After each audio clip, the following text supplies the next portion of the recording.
kay Joyarib, si Matenay, kay Jedayas, si Uzi,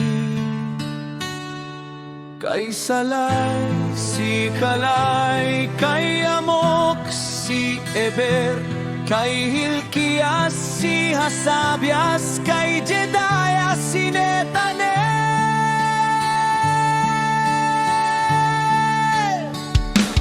Ang mga Levita noong mga araw ni Eliasib, ni Joiada, ni Johanan at ni Jadua ay nangatala bilang mga puno ng mga sangbahayan ng mga mag-anak.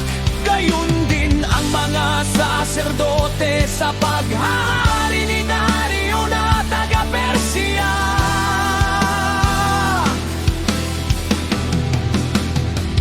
Ang mga anak ni Levi na mga puno ng mga sangbahayan ng mga mag-anak ay nangatala sa aklat ng mga alaala hanggang sa mga araw ni Johanan na anak ni Elisib.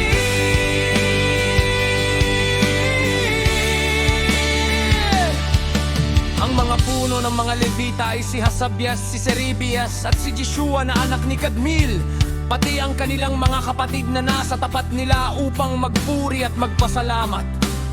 Ayon sa utos ni David na tao ng alahaya, bantay sa tabi ng bantay.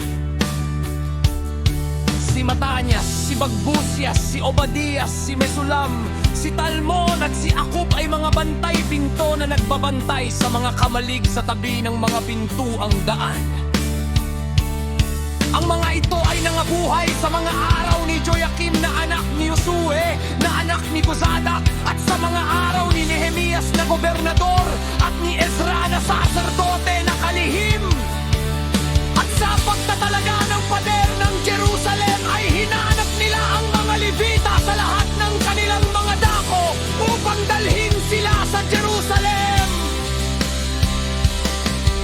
upang ipagdiwang ang pagdadalaga na may kagalakan, may pagpapasalamat at may awitan, mga bombiyang, mga anugtog na may kuwerdas at mga alpa.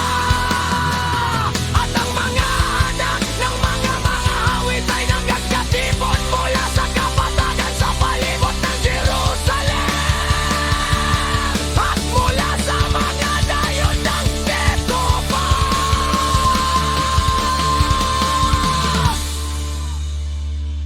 Mula sa Bet Gilgal din naman, at mula sa mga bukiran ng Geba at ng Azmavet, sapagkat ang mga mang-awit ay nagsipag tayo ng mga nayon para sa kanilang sarili sa palibot ng Jerusalem. At nangapaglinis ang mga saserdote at ang mga Levita, kanilang nilinis ang bayan, ang mga pintuang daan at ang pader. Nang magkagayoy pinasampa ko ang mga pinuno ng Juda sa ibabaw ng pader.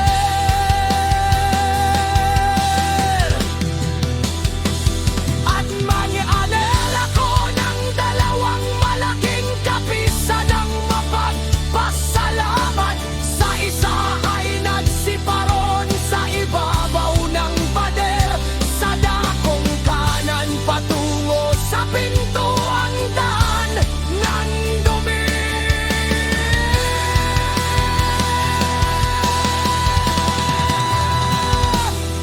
At sumunod sa kanila si Osaias at ang kalahati sa mga pinuno ng Juda,